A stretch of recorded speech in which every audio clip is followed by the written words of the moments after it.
Cuando los policías entraron por la puerta de la casa número 5 en la calle Rebontulentie, 3 cuerpos los esperaban adentro. Un hombre en el recibidor, una mujer en la cocina, un niño en su dormitorio. La puerta estaba cerrada desde adentro, ni forzada, ni lucha. Solo un orden perfecto y un asesinato perfecto. Esta escena dejó a todos perplejos de inmediato. Desde afuera, la casa se veía como si los dueños fueran a regresar de un paseo en cualquier momento. Sendero cuidadosamente despejado, huellas de botitas pequeñas en la nieve. En el patio, un muñeco de nieve con nariz de zanahoria. En las ventanas brillaban suavemente las lámparas, creando una sensación de hogar. Pero adentro reinaba un silencio que ya no se podía llamar doméstico. Era el vacío después de una tragedia. El primero que encontraron los oficiales fue Antti Heikkinen. Su cuerpo yacía en el recibidor, junto al zapatero y el perchero, donde aún colgaban las chaquetas de invierno de la familia. Parecía que acababa de llegar a casa y no había tenido tiempo ni de quitarse las botas. Unos pasos más adelante, en la cocina, encontraron a Anna. En la mesa había tazas, una de ellas volcada, y en el mantel se extendía una mancha de café. Todo se veía como si una conversación o cena hubiera sido interrumpida por alguien ajeno, súbita e inesperadamente. Lo más terrible fue lo que les esperaba arriba. En el dormitorio infantil, entre juguetes y dibujos brillantes en las paredes, yacía el pequeño Mika. En su cama aún estaba abierto un libro de cuentos con ilustraciones, y en la pantalla del televisor se había detenido la imagen de una caricatura. Todo esto hacía lo ocurrido aún más irreal. Parecía que el tiempo en la casa se había detenido en un momento. El patólogo, tras examinar los cuerpos en el lugar, registró múltiples heridas de cuchillo. El carácter de las lesiones hablaba de un ataque intencional, sin el menor indicio de casualidad o arrebato. Pero al mismo tiempo en la casa no había rastros de lucha. Las cosas no estaban esparcidas, las ventanas intactas, y la puerta permanecía cerrada desde adentro. Incluso el dinero y los objetos de valor estaban en sus lugares. Esto significaba solo una cosa. El asesino había entrado sin forzar nada. Lo habían dejado entrar voluntariamente. Más aún, confiaban en él. Se inició un caso por el artículo Asesinato de 3 personas. Para la pequeña ciudad de Aavasalo, esto fue un verdadero shock. Aquí durante años no había pasado nada más grave que un pequeño robo en la tienda, y ahora la policía se enfrentaba a un crimen que se parecía más al guión de una película de terror. ¿Qué pasó en la casa en la calle de la Aurora Boreal? ¿Quién pudo destruir a una familia que vivía la vida más común y feliz? ¿Y por qué en un lugar que debería haber sido el más seguro, de repente aparecieron 3 cuerpos? Las respuestas a estas preguntas se escondían en el pasado, y precisamente allí los investigadores tendrían que buscar la solución. Yacían en su propia casa, como en la escenografía de una pesadilla ajena. Y de inmediato surgía la pregunta: ¿quiénes eran? ¿La familia Heikkinen? ¿Por qué alguien decidió quitarles la vida? ¿Y por qué? Antti Heikkinen era un hombre del que en la pequeña ciudad de Aavasalo hablaban con respeto. Ingeniero jefe de la empresa constructora local, tranquilo, sensato, sin gestos innecesarios ni palabras fuertes. Los colegas notaban su meticulosidad. Antti nunca llegaba tarde a las reuniones. Siempre venía con planos ordenados en los que cada línea tenía sentido. En su oficina había un marco con la fotografía de su esposa e hijo, y ese era precisamente el detalle al que todos prestaban atención. Antti no ocultaba que la familia era para él más importante que cualquier triunfo laboral. Anna, su esposa, se ocupaba del hogar y criaba a Mika. Le gustaba cocinar, horneaba pasteles finlandeses tradicionales para las fiestas, decoraba la casa para Navidad con anticipación. Precisamente por eso en la calle Rebontulentie número 5 siempre era especialmente acogedor en diciembre.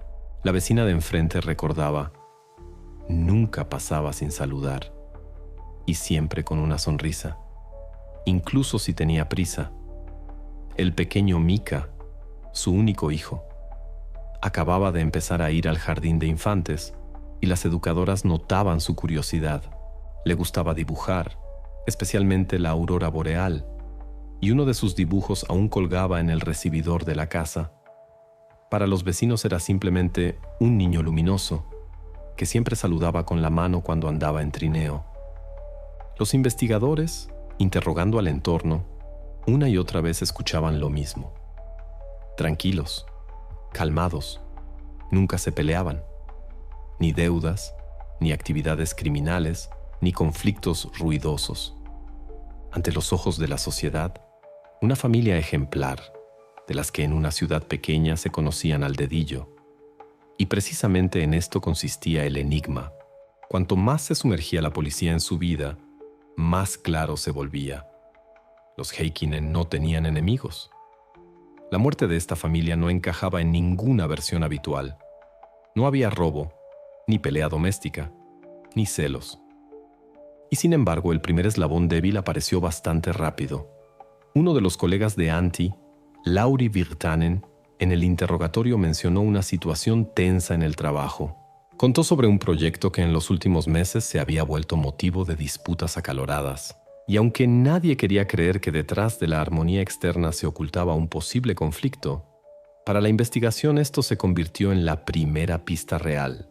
Así, en el caso de la familia Heikkinen apareció una figura que la policía no podía ignorar.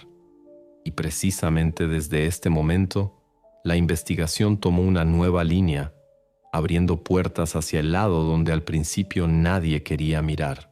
Para entender qué pasó en la casa en la calle de la Aurora Boreal, los investigadores comenzaron con algo simple. Era necesario reconstruir las últimas horas de vida de la familia, pues los cuerpos fueron encontrados solo el 17 de diciembre. Pero ¿cuándo pasó todo realmente? La cronología se cortaba la noche del 15. Ese día los vecinos recordaban que vieron luz en las ventanas. Ana preparaba algo en la cocina y Antti trabajaba en el garaje. Según la vecina de enfrente, alrededor de las 8 de la noche, Mika andaba en trineo en el patio. Saludaba con la mano y se reía. Nada presagiaba la desgracia. Después de las 9 en las ventanas ya solo brillaba la luz suave de la sala. Eso fue lo último que alguien vio. Los registros de los operadores de telefonía celular confirmaron lo mismo.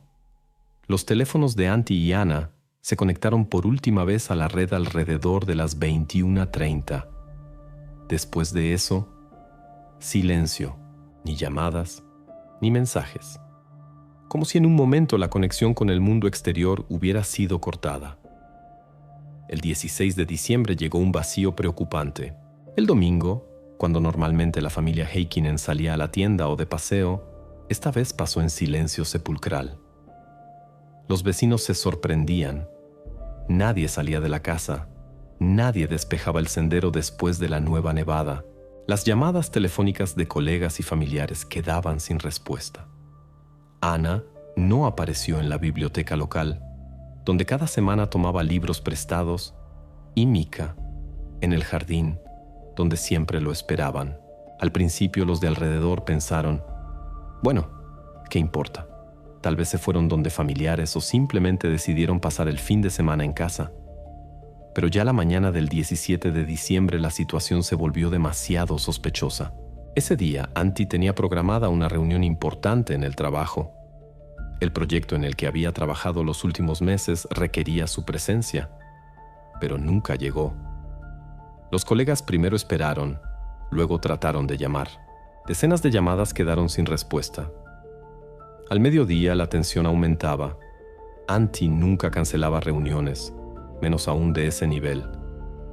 Precisamente entonces su socio comercial, Lauri Virtanen, no pudo más.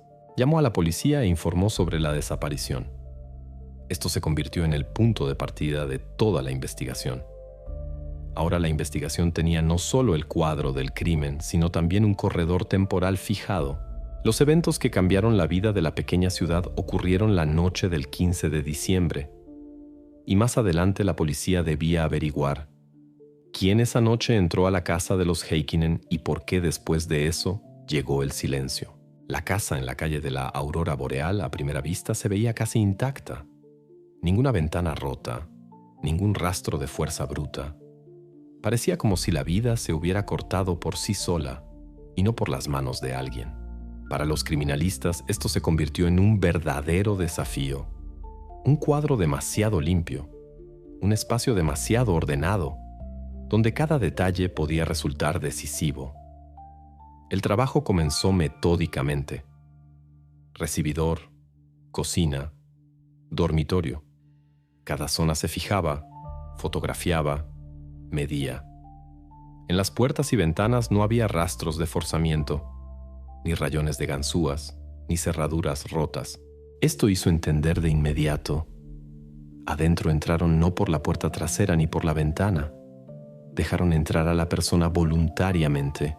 Más adelante, huellas digitales. En los muebles, en las manijas de las puertas, en la vajilla.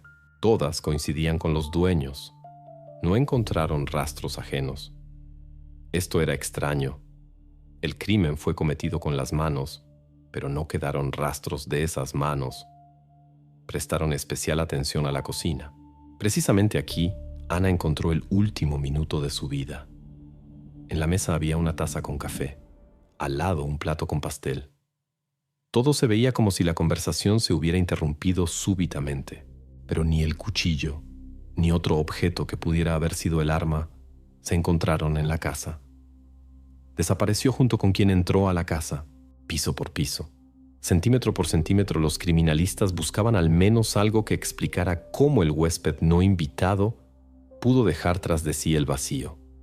El polvo en los estantes no estaba alterado. En los armarios, todo en su lugar. Incluso la billetera y las joyas permanecieron intactas. La versión del robo se descartaba definitivamente. Y sin embargo, una observación se volvía cada vez más clara. Quien vino a la casa era una persona en quien confiaban. No un ladrón, no un transeúnte casual. Alguien a quien dejaron entrar sin miedo.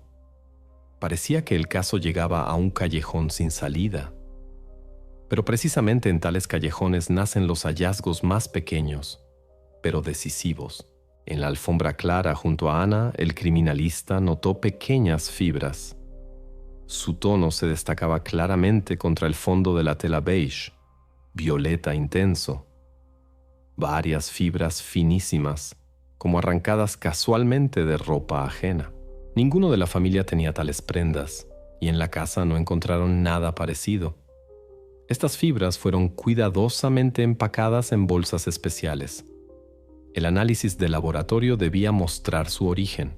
Entonces, nadie sospechaba aún que precisamente este rastro microscópico se convertiría en la llave que abriría el camino hacia el verdadero asesino. La investigación, que comenzaba con un vacío completo, por primera vez, obtuvo una pista.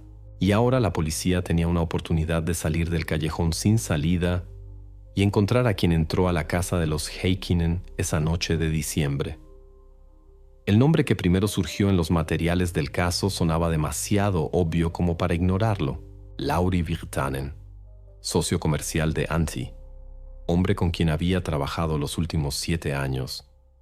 En la pequeña ciudad todos sabían que precisamente estos dos sostenían los proyectos de construcción clave. Y precisamente en su dúo había ocurrido un conflicto reciente, del que hablaban en susurros incluso fuera de la empresa. La policía invitó a Lauri a interrogatorio el mismo día cuando apareció la información sobre los documentos controvertidos.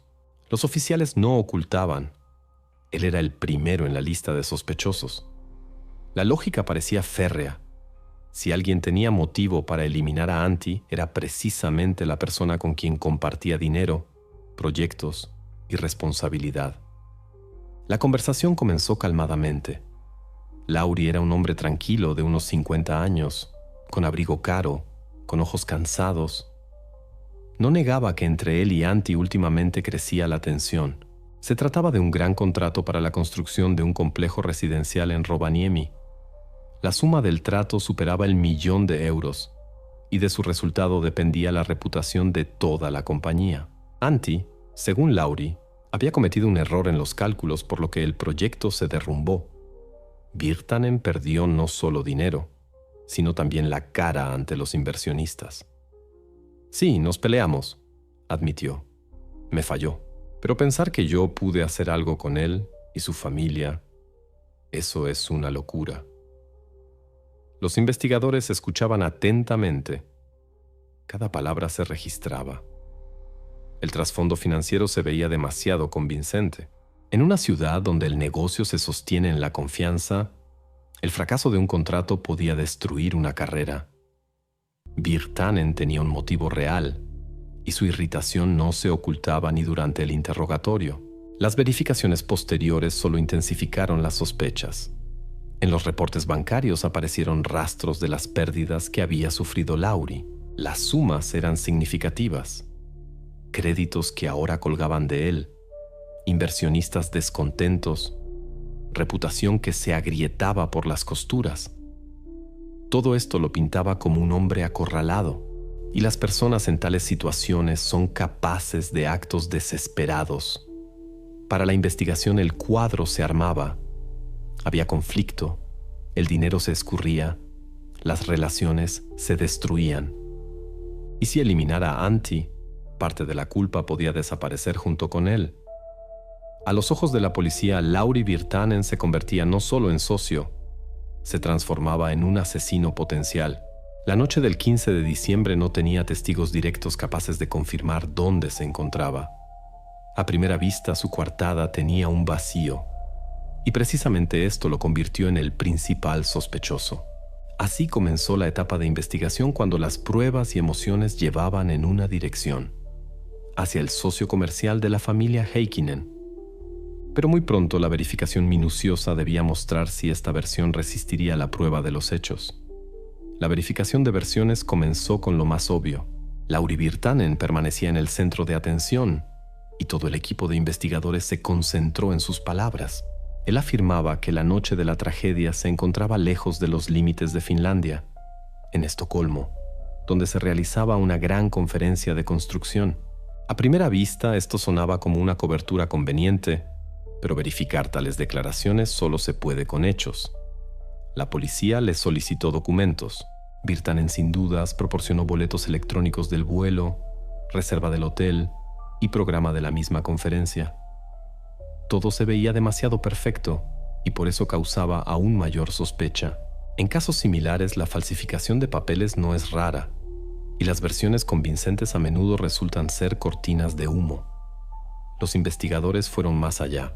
A la aerolínea se envió una solicitud oficial para confirmar si Lauri realmente estuvo a bordo de ese mismo vuelo Helsinki-Estocolmo. La respuesta no dejó dudas. Su nombre figuraba en las listas de pasajeros. La tarjeta de embarque había sido perforada y los datos se cruzaban con el control de pasaportes. Esto resultó poco. Para excluir la posibilidad de simulación, los criminalistas verificaron el roaming de su teléfono móvil. Cada conexión con las torres se registra por el operador y por estos datos se puede reconstruir la ruta. Los registros mostraron: la noche del 15 de diciembre el teléfono de Virtanen realmente funcionaba en territorio de Suecia. Más aún, la mañana del 16 de diciembre se conectó desde el centro de conferencias en el centro de Estocolmo. El cuadro lo completaron los testigos. Varios colegas confirmaron que lo vieron personalmente en el evento. Uno de ellos incluso cenó junto con él en el restaurante del hotel. Sus testimonios coincidían en tiempo con los datos de la red celular. Paso a paso, la versión sobre la culpabilidad de Lauri se derrumbaba. Todas las pruebas que al principio parecían convincentes no resistieron la verificación. Las dificultades financieras y las peleas con Antti no podían superar la coartada férrea. La policía se vio obligada a reconocer: Virtanen no pudo estar en Aavasalo esa noche. De esta manera, el principal sospechoso quedó fuera de juego. La investigación perdió el primer y más obvio hilo, y ahora el caso regresaba nuevamente al punto inicial, a la casa en las afueras de la ciudad, donde parecía que no quedaba ni una sola respuesta. Pero precisamente en este vacío, pronto se manifestaría un nuevo detalle, mucho más importante. Cuando la versión con el socio comercial se derrumbó definitivamente, la investigación tuvo que regresar al mismo comienzo. En tales casos, la única salida es el trabajo rutinario, conversaciones con vecinos, colegas, conocidos. Todo lo que parece secundario a veces se convierte en la clave de la solución. El interrogatorio de empleados del Jardín de Infantes Oni, en el centro de Abasalo, fue parte precisamente de este trabajo. Mika iba allí cada día, y precisamente las educadoras conocían mejor cómo se sentía en los últimos días. Esa noche de invierno, 2 detectives vinieron a ver a la directora y al personal. Sus preguntas eran simples. ¿Cómo se comportaba la familia? Si había algunas extrañezas, quejas, conflictos. La mayoría de respuestas repetían lo mismo. Los empleados decían que Ana siempre traía a su hijo a tiempo, que el niño era curioso y tranquilo, que el padre ocasionalmente lo recogía en la noche, si el trabajo lo permitía. No había señales alarmantes. Familia normal. Todo estaba bien con ellos, dijeron varias educadoras seguidas. Entre los interrogados estaba Elina Koskela. En ese momento tenía alrededor de 40 años. Trabajaba aquí ya muchos años. En la ciudad la conocían como una mujer tranquila, modesta, que rara vez participaba en eventos públicos.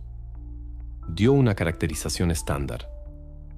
Ana era una madre muy cuidadosa, siempre se interesaba por los éxitos de su hijo. Antti daba la impresión de ser un hombre decente y responsable. Nunca entraban en conflicto. Parecía que en sus palabras no había nada inusual, pero los protocolos registran todo, y al final de la conversación el detective hizo su pregunta de rutina. ¿Recuerda algo especial en los últimos días antes del 15? Elina pensó un poco y respondió: sí, el 14 Mika dejó con nosotros una manualidad. Estaba muy orgulloso de ella y quería llevarla a casa, pero se la olvidó. Pensé llevarla el sábado en la noche, pero no pude. La frase sonó de paso, casi cotidianamente. Nadie le dio especial importancia en ese momento, pero en el protocolo fue registrada. La manualidad olvidada en el jardín y la intención de la educadora de ir a la familia, un detalle menor que podría haberse perdido entre cientos de otros. Sin embargo, precisamente tales minucias a veces se vuelven más importantes que cualquier versión ruidosa. La mención común de que alguien iba a ir a la casa de los Heikkinen establecía una nueva dirección para la investigación. Aún no se veía sospechosa, pero los detectives ya habían notado este detalle para volver a él más tarde. Precisamente así, en los materiales del caso aparece por primera vez el nombre de Elina Koskela, una persona en quien nadie pensaba aún en el contexto del crimen. Pero este hilo delgado ya esperaba su momento para llevar a la investigación hacia donde nadie esperaba. A veces la investigación se mueve por semanas en círculo, hasta que de repente surge un detalle capaz de voltear todo el caso. Así pasó también aquí. Al principio los criminalistas se rompían la cabeza con las fibras violetas encontradas junto a la alfombra, material caro, tono raro, y explicar su presencia en la casa de la familia Heikkinen era imposible. En la casa no encontraron ni ropa, ni accesorios de color similar. La cosa claramente pertenecía a alguien más. Después de varias semanas llegó al laboratorio el reporte final. Las fibras fueron identificadas como cachemir de la más alta calidad. Tal material se producía en serie limitada en una fábrica en Italia, y a Finlandia llegaba a través de una sola red de boutiques en Helsinki. Esto significaba que el círculo de propietarios era muy estrecho. No se trataba de un producto masivo, sino de una cosa que se podía encontrar extremadamente rara vez. Para los investigadores esto fue una pista de que el pedacito de tela encontrado los podía llevar a una persona concreta. Paralelamente continuaba el interrogatorio de testigos. Los detectives decidieron regresar al Jardín de Infantes Oni para aclarar los detalles de los últimos días de Mika. A veces las visitas repetidas revelan lo que se perdió la primera vez. Las conversaciones fueron calmadas. Los pedagogos nuevamente contaron sobre la familia. Notaron su apertura y amabilidad. Parecía que nada nuevo se podía decir. Y precisamente en tales momentos ocurren coincidencias que se ven casi místicas. Cuando los detectives pasaban por la sala de maestros, su mirada casualmente cayó en el perchero común junto a la puerta. Entre abrigos de invierno grises y oscuros, colgaba un accesorio brillante, llamativo. Una bufanda de color violeta intenso. Ese mismo tono que ya varias semanas figuraba en los materiales del caso. El oficial, como sin querer, preguntó a la directora: ¿de quién es esa bufanda? La respuesta sonó rápida y sin dudas. De Elina. La quiere mucho. La usa casi cada invierno. Este detalle como que conectó dos líneas de investigación. Por un lado, las fibras olvidadas en la alfombra junto a Ana.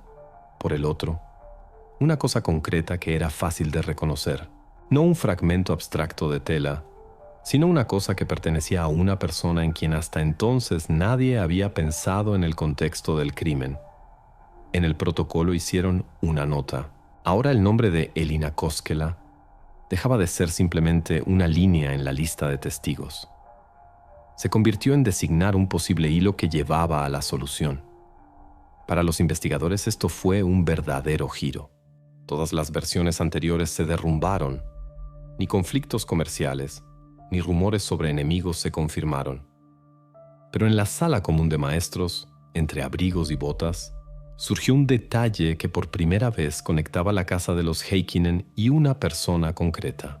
Así por primera vez en el caso apareció un objeto capaz de conectar el lugar del crimen y una persona viva. Y precisamente desde este momento la investigación entró en una nueva fase, donde cada minucia alrededor de Elina Koskela adquiría un peso completamente diferente. La coincidencia de color podía ser solo una coincidencia. Una sola mirada a la bufanda en la sala de maestros no podía convertir a un testigo en sospechoso. La investigación necesitaba hechos que resistieran la presión del tribunal. Precisamente por eso toda la esperanza estaba en los expertos criminalistas, que debían responder a la pregunta principal: ¿coinciden las fibras encontradas junto a la alfombra en la casa de los Heikkinen con la tela de la bufanda de Elina Koskela? Antes de designar el análisis, llamaron a Elina a interrogatorio repetido. Externamente se mantuvo calmada. A las preguntas respondía mesurada, sin agitación evidente. Cuando se habló de la bufanda, se encogió ligeramente de hombros y dijo que la había perdido alrededor de una semana atrás. Ni siquiera sé dónde exactamente, agregó. Posiblemente la dejé en el autobús o la perdí en la calle. Las palabras sonaron cotidianas, pero para los investigadores se convirtieron en una señal. Si la bufanda realmente se había perdido, ¿por qué colgaba en la sala de maestros, cuidadosamente doblada y cuidada? Después de esta conversación se obtuvo una orden para confiscar el objeto. La bufanda fue empacada en un contenedor separado y enviada al laboratorio. Allí la esperaban los métodos de análisis más modernos: comparación de microestructura de fibras bajo microscopio electrónico, investigación de colorantes y composición de la tela, determinación de la fuente de origen de los hilos. Los resultados comenzaron a llegar por partes. Primero los expertos confirmaron el material: 100% cachemir, partida rara, producida en Italia. La misma conclusión que por las fibras encontradas en la casa. Luego compararon el teñido. El colorante tenía una fórmula química única que usaba solo una fábrica. La coincidencia resultó completa. Luego llegó el momento principal: comparación de micropartículas.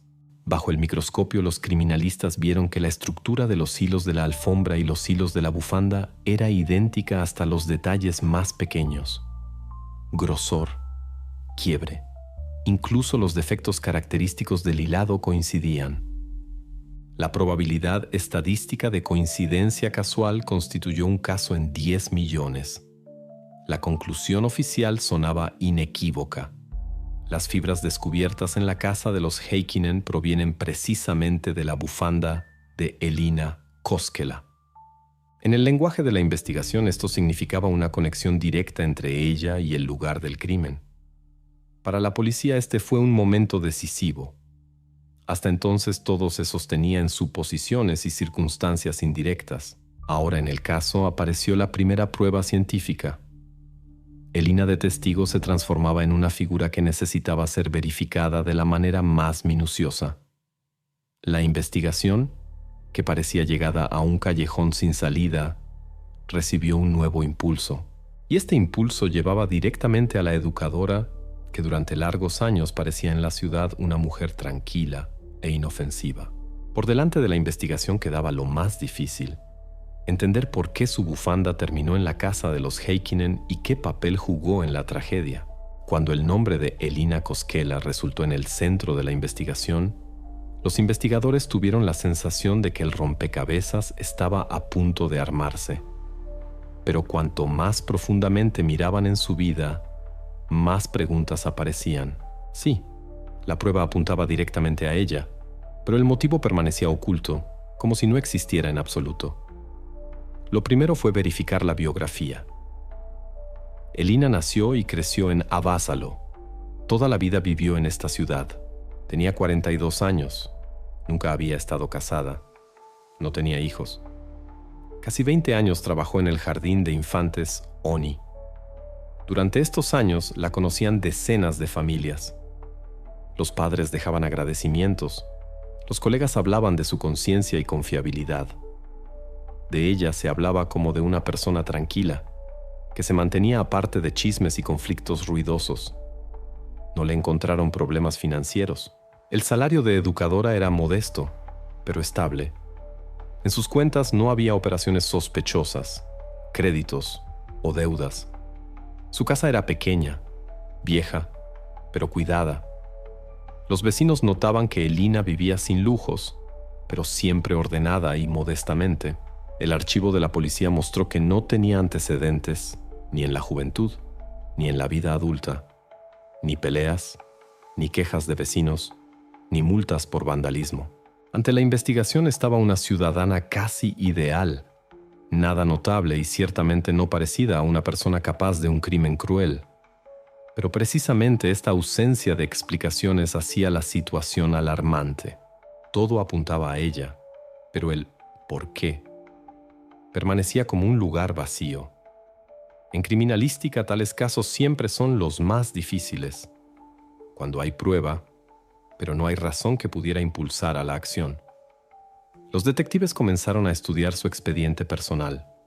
En él había información estándar: fecha de nacimiento, lugar de trabajo, certificados médicos, información sobre educación. Y allí, entre líneas secas, se descubrió un detalle que cambió el curso de toda la investigación. Elina terminó la escuela secundaria en Avasalo en 1988. Comparando estos datos, el investigador notó un apellido conocido de la lista de graduados. Anna Heikkinen, de soltera Mäkinen, estudió en la misma escuela y la terminó el mismo año. Fueron compañeras de clase. Este hecho se volvió decisivo. La coincidencia, que parecía insignificante, abría una capa completamente nueva de posibles motivos. Si Anna y Elina se conocían desde la juventud, entonces en su pasado podía esconderse eso de lo que nadie hablaba. Desde este momento la investigación debía profundizar en el pasado, porque precisamente allí podía estar la explicación de lo que pasó en la casa de la familia Heikkinen. La conexión entre Elina y Anna llevó a los investigadores más allá de los hechos secos y análisis de laboratorio. Para entender qué se escondía detrás de esta línea, era necesario regresar donde todo comenzó, a los años escolares. Y precisamente aquí se abrió una nueva perspectiva inesperada. Los interrogatorios de ex compañeros de clase se convirtieron en el momento decisivo. Personas que hacía mucho se habían ido a diferentes ciudades. De repente recordaron cómo era la vida en la escuela de finales de los 80. El cuadro se armaba no a favor de Elina. El testigo número 1 dijo directamente: Anna era una estrella. Siempre tuvo muchos amigos. Todos la querían. Era de esas que marcan el tono en la clase. En oposición a esto, Elina se veía tranquila, cerrada. Ratón gris, así la caracterizó este mismo compañero de clase. El testigo número 2 fue más allá. Anna y sus amigas constantemente molestaban a Elina. A veces se veía como bromas, pero en realidad era duro. Podía reírse de su ropa, de su peinado, incluso de que Elina siempre se sentaba sola. Esto duró años. El testigo número 3 recordó un episodio que después resultó clave. Después de la graduación todos supimos que Elina había llegado al hospital. Tuvo una crisis nerviosa. Todos decían que la causa fue el acoso que organizó Ana. Fue una historia dura, pero entonces pocos prestaron atención. Éramos adolescentes, pensamos que era solo una ofensa, pero para ella resultó ser una verdadera tragedia. Los documentos del archivo médico confirmaron estas palabras. En 1988, Elina realmente estuvo varias semanas bajo observación de psiquiatras. Diagnóstico: agotamiento emocional severo. Los médicos lo relacionaban con carga psicológica y entorno traumático. El cuadro del pasado se volvía cada vez más sombría. Para Ana, esos años escolares hacía mucho se habían borrado de la memoria. Creció, se casó, se mudó a la casa en las afueras de la ciudad y construyó una nueva vida. Pero para Elina, esos años, al contrario, permanecieron como una herida que no sanaba. El acoso, las humillaciones, la soledad. Todo esto continuaba viviendo en su conciencia. Cuando después de 20 años el destino las juntó nuevamente, los papeles cambiaron. Ana era una esposa y madre feliz. Tenía casa, familia, respeto en la sociedad. Y Elina permanecía como una mujer solitaria en un apartamento viejo, con un trabajo que no traía alegría especial. El encuentro con Ana en el jardín de infantes, donde Elina tuvo que verla cada día nuevamente, se convirtió en el detonante que destapó las viejas ofensas. Los investigadores paso a paso comenzaron a entender. No se trataba de un estallido casual de agresión, no de un motivo mercenario y no de locura súbita. Esto era venganza, madurando por décadas. Un conflicto oculto que comenzó en las paredes escolares obtuvo su continuación monstruosa muchos años después. Ahora la versión de la investigación adquirió base. Elina Koskela dejó de ser una figura abstracta con prueba en las manos. Se convirtió en una persona con pasado, que pudo empujarla a lo que pasó en la casa de los Heikkinen. La investigación avanzaba. Por delante estaba lo más importante: reunir pruebas que pudieran no solo mostrar el motivo, sino también confirmar la participación de Elina en la tragedia. Cuando la versión con el conflicto escolar pasado fue confirmada por testimonios de testigos, la policía no tuvo dudas. Había llegado el momento de pasar de insinuaciones indirectas a confrontación directa. Elina Koskela fue detenida oficialmente y llevada a la estación. La atmósfera de la sala de interrogatorios era fría y severa. Paredes blancas, mesa metálica, 2 oficiales enfrente y una videocámara en la esquina, registrando cada detalle. El interrogatorio comenzó con formalidades. Le leyeron sus derechos, le explicaron el estatus de sospechosa. Elina se sentó inmóvil, manos en las rodillas, mirada dirigida hacia abajo. En su comportamiento no había pánico ni lágrimas. Parecía que sabía cómo debía comportarse. Lo primero que los investigadores le presentaron fue la conclusión de la pericia criminalística. En la carpeta había fotografías de fibras, comparación bajo microscopio, cifras de probabilidad de coincidencia. Estas fibras fueron encontradas en la casa de la familia Heikkinen. Provienen de su bufanda. La coincidencia está excluida, pronunció el detective. Elina levantó los ojos, miró calmadamente las fotos y pronunció en voz baja: la perdí. Eso no prueba que yo estuve allí. Luego, siguieron los testimonios de sus ex compañeros de clase. El detective leyó los protocolos. Relatos de cómo Ana y sus amigas humillaban a Elina, cómo se reían de ella, cómo después de la graduación terminó en el hospital. Palabras que debían causar una tormenta de emociones no cambiaron la expresión de su cara. Escuchó, frunciendo ligeramente el ceño, pero no interrumpió. La tensión en la habitación aumentaba. El investigador se inclinó hacia adelante. Usted conocía a Ana desde la infancia. Tuvieron un conflicto. Se encontraron nuevamente después de 20 años. Usted tenía motivo. En estas palabras hizo una pausa, esperando reacción. Pero Elina solo pronunció: no hice nada. Todo esto es inventado. Cada nuevo argumento se estrellaba contra su calma. Le presentaron impresiones de llamadas celulares, confirmando que la noche del 15 de diciembre se encontraba en casa, a solo 20 minutos a pie de la familia Heikkinen. Respondió, sí, estaba en casa. Pero eso no significa que fui allá. El interrogatorio duró varias horas. Los investigadores esperaban un colapso, una confesión involuntaria, una emoción que la delatara.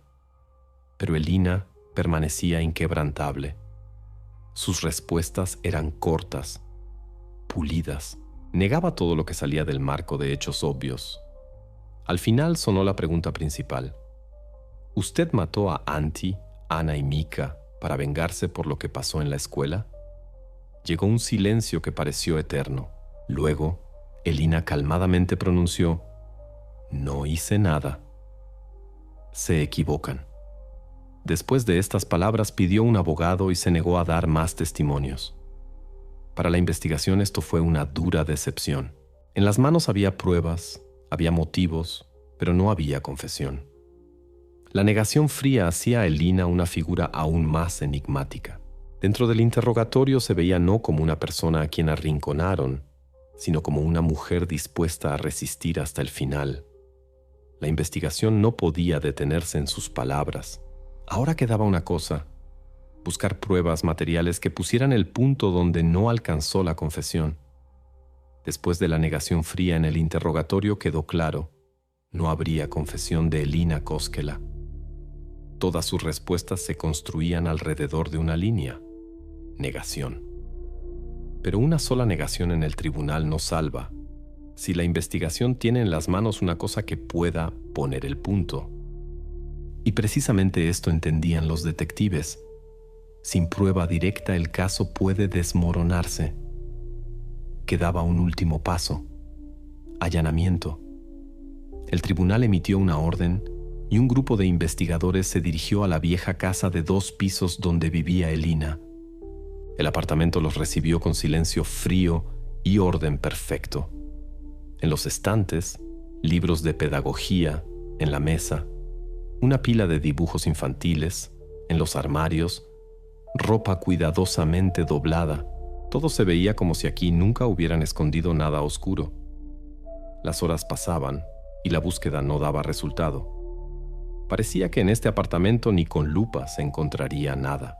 Pero la casa tenía un sótano, oscuro, húmedo, con piso de concreto irregular. Allí bajaron al final. Varias tablas viejas en la esquina yacían inusualmente ordenadas, como si alguien especialmente hubiera cubierto con ellas un nicho. Levantando las tablas, los investigadores vieron una bolsa de plástico envuelta con cinta adhesiva. Cuando abrieron la bolsa, adentro había un cuchillo de cocina con hoja larga, de 20 centímetros. El cuchillo estaba cuidadosamente lavado, sin manchas ni olor. A primera vista, un objeto común. Pero los criminalistas sabían, el metal guarda más de lo que se puede notar.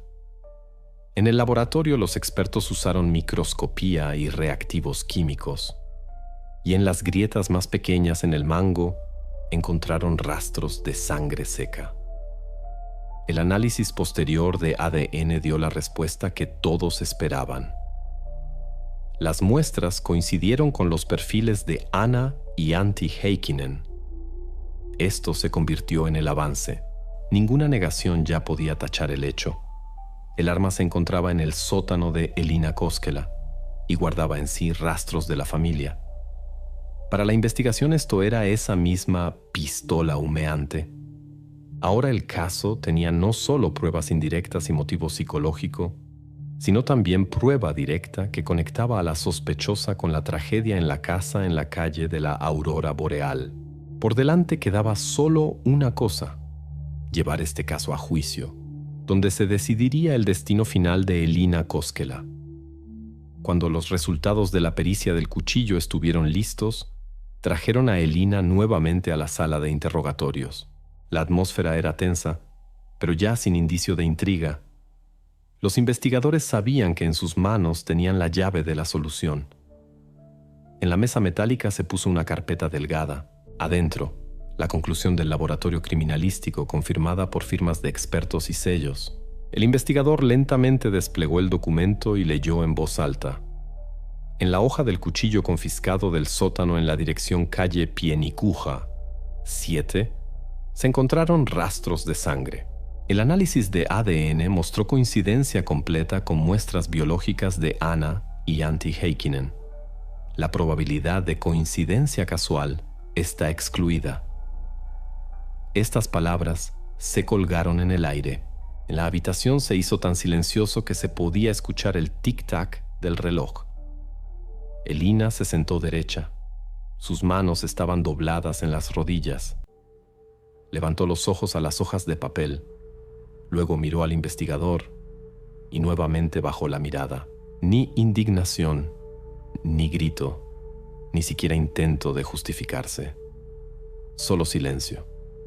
El investigador hizo una pausa, luego empujó la carpeta más cerca de ella. Esto es suyo. Esto estaba en su casa. Y en este cuchillo sangre de la familia Heikkinen. ¿Puede decir algo?, preguntó tratando de captar cualquier reacción. Pero Elina no pronunció ni una palabra. En el protocolo del interrogatorio esta escena se refleja lacónicamente. La sospechosa fue familiarizada con la conclusión de la pericia.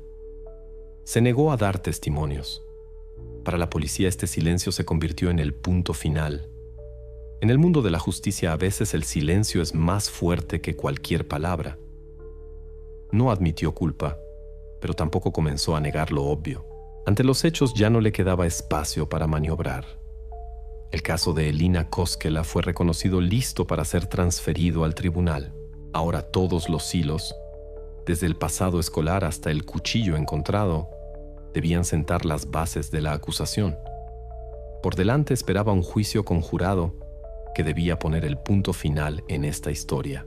Ahora, cuando todas las pruebas fueron reunidas y conectadas en una línea, la investigación pudo reconstruir minuto a minuto cómo exactamente se desarrollaron los eventos de esa noche de diciembre.